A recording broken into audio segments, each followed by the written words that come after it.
Dmitri Shostakovich, born in 1906, was a Russian composer and pianist of the modern era. He wrote his Fifth Symphony in the first half of 1937, and it was premiered by the Leningrad Philharmonic on November 21, 1937. The premiere went well, and by some accounts received an ovation that lasted over 30 minutes. This performance may have just saved Shostakovich's life. To understand why this was such an important symphony for Shostakovich, we need to understand a bit more about Soviet-era Russia. Some music historians and critics will tell you that it's important to view a composer's work in a vacuum and judge it on its merits alone. Unfortunately, we cannot do that with Shostakovich. The music he chose to perform, and not perform, had a great deal to do with what was going on in the world around him. During Shostakovich's time, there were two competing ideas of what music should be in Russia. There were the members of the Association for Contemporary Music, who believed that music should evolve from what it was in the past into something new. These were the modernists, and their music was avant-garde at the time. Then, there were the members of the Russian Association of Proletarian Musicians, who had a more conservative view on music and believed that music should be accessible to all Russians, not just those interested in what they saw as confusing, avant-garde, and dissonant compositions of the modernists. Shostakovich was a member of the ACM. However, the RAPM was more popular, and more importantly, its views on music aligned with those of Joseph Stalin's communist regime. This brings us to January 1936. Shostakovich has been enjoying the success of his opera, Lady Macbeth, which had premiered 2 years earlier to praise from both the public and Communist Party members. Then, an editorial was published in Pravda, the official newspaper of the Communist Party in Russia. The article was titled, "Muddle Instead of Music." To say that the article was unfavorable would be an understatement. Its review of the opera was a scathing condemnation of Shostakovich's work. From the first minute, the listener is shocked by deliberate dissonance, by a confused stream of sound. Snatches of melody, the beginnings of a musical phrase, are drowned, emerge again, and disappear in a grinding and squealing roar. To follow this music is most difficult. To remember it, impossible. At any other time, Shostakovich could have written off this bad review as a minor inconvenience and moved on, but these were not normal times. Joseph Stalin was strengthening his grip on the Communist Party in Russia and using deadly force to remove anyone who didn't conform to his ideals. The time from 1936 to 1938 became known as the Great Purge, and it's estimated that up to 1,750,000 people were executed by Stalin's regime, including political activists, writers, and musicians. Given these circumstances, this put great pressure on Shostakovich to either reform his ways and write music that was more pleasing to the Communist Party, or continue writing music that would put his life at risk. This brings us back to January 1936 and the Pravda article. At this time, Shostakovich is working on his Fourth Symphony, which is very much in the Western style and would not be received well by Stalin's communist regime. For reasons that are still debated today, Shostakovich decides to shelve the Fourth Symphony and begin work on the Fifth Symphony. The Fifth Symphony is made of 4 movements, each of varying lengths. The first movement is dominated by 2 main themes and is loosely based on the sonata form, which many composers used in the first movement of a symphony. The first movement opens with a canon in the strings.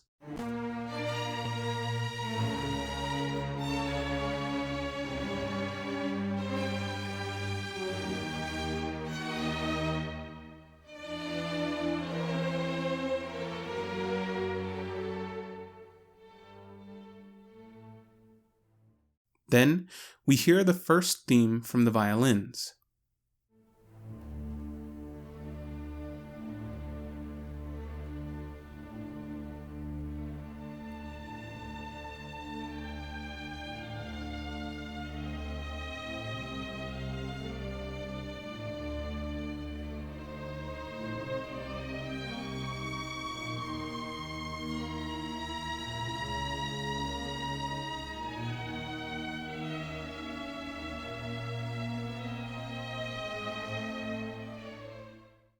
Later on, we hear the second theme.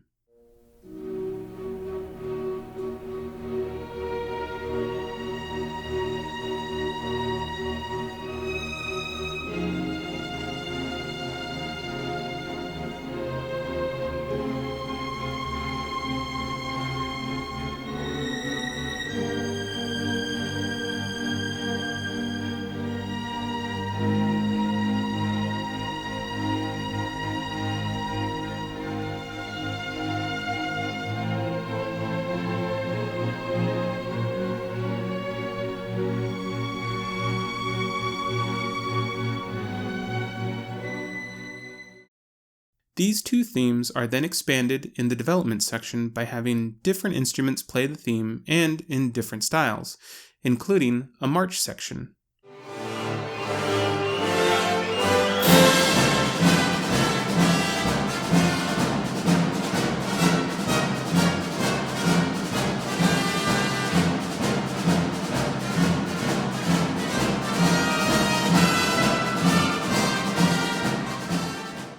After the development section, we have the recapitulation section, where material from the beginning of the movement is brought back. Near the end of the movement is a flute and horn solo playing the theme 2 in a sort of canon.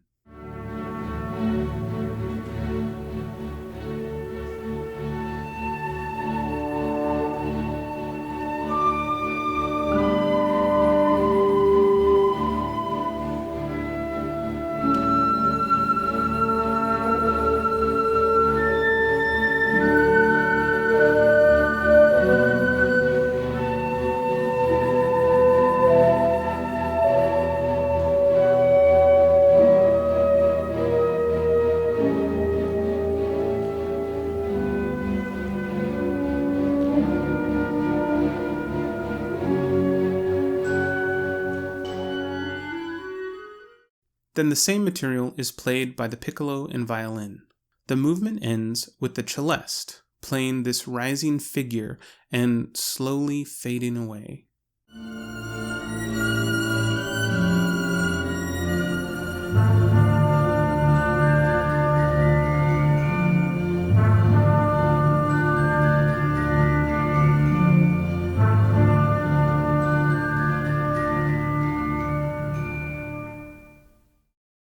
The second movement is based on the scherzo form, or an ABA form. It begins with a heavy and loud introduction, followed by a softer solo on the E-flat clarinet.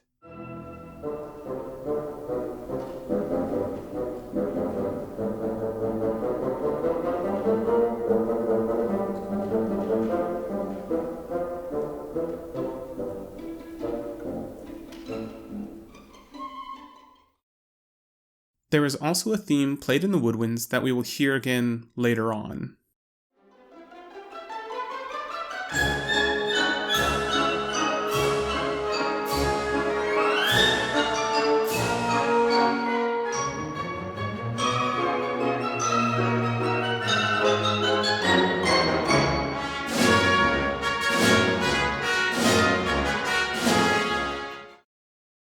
Then we get to the trio section, where the harp, violin, and cello are the three voices. Then the trio voices move to the flute, bassoon, and strings. The recapitulation section begins with the same material from the beginning of the movement, but this time it's played soft and short, compared to the loud and long style it was played in the beginning. Some of the themes from the opening section come back.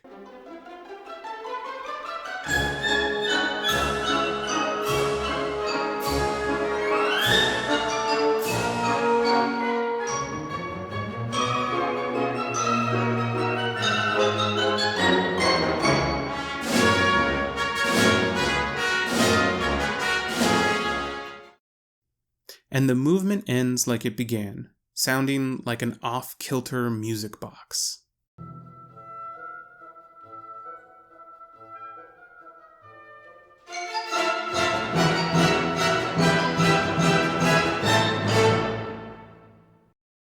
The third movement is my favorite movement. Don't get me wrong, the fourth movement is fun, but I love the contrast the third movement plays against the finale, and it sounds beautiful.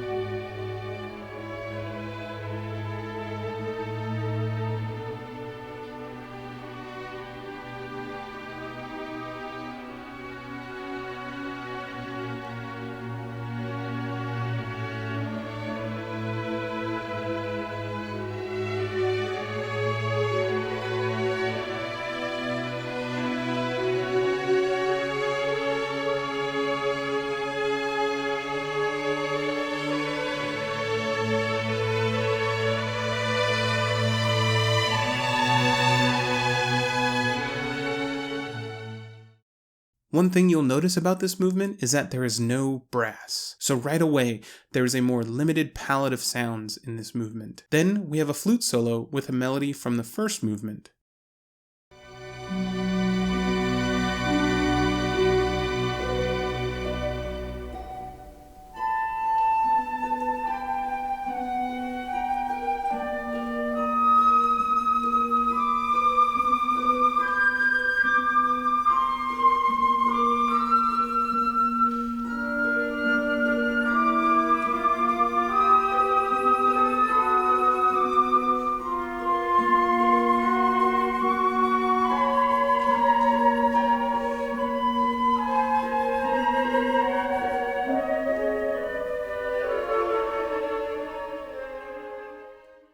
Then we have an oboe solo where it's just the oboe accompanied by first violins. That solo material gets passed to the clarinet and flute over the next few bars.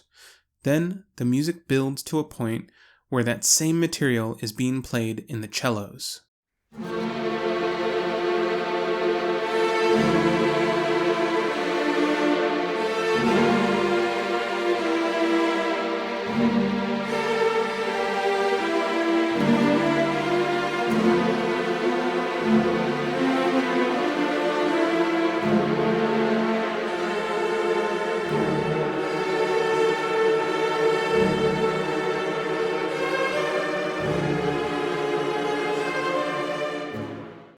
The movement ends, much like the first, with a celeste solo that fades away. And then the last movement comes out of nowhere.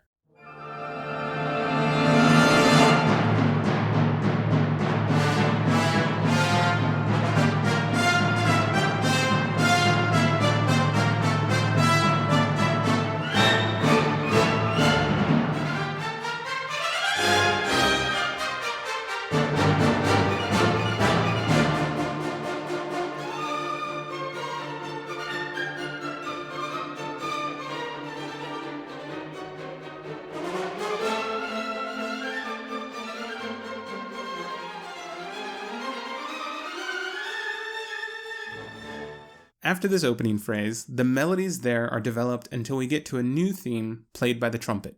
This new melody gets passed to the strings and eventually the horn.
There's also a march section, where the themes are played more like a funeral dirge.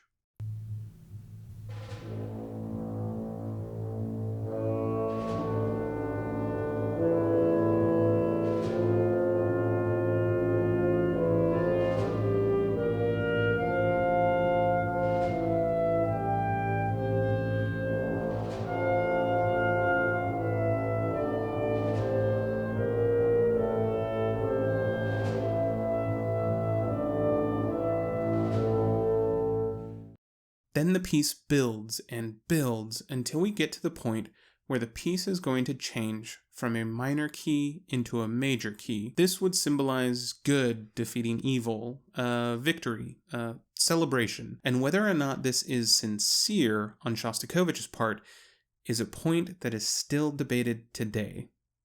Let's take a listen.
The Fifth Symphony was received well by the public, but an amazing thing that the Fifth Symphony accomplished was receiving equal praise from Communist Party leaders.